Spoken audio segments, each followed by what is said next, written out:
Bilawal house کے سامنے بھلے آ جائے. میں ایکچولی اس ایشو کے حوالے سے کافی کنسرن رہا ہوں.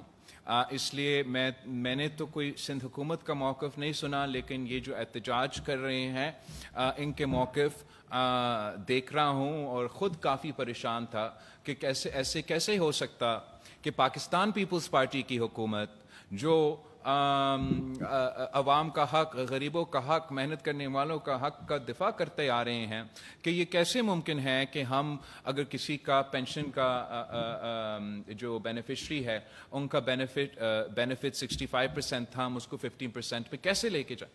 تو میں نے ایکچولی آج ہی یہ پریس کانفرنس شروع ہونے سے پہلے سی ایم صاحب سے شکایت کیا کہ یہ کیا ہو رہا ہے.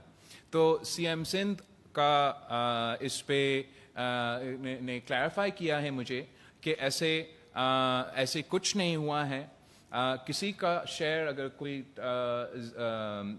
ایسے فیصد کا تھا، اس فیصد کو کم نہیں کیا گیا ہے.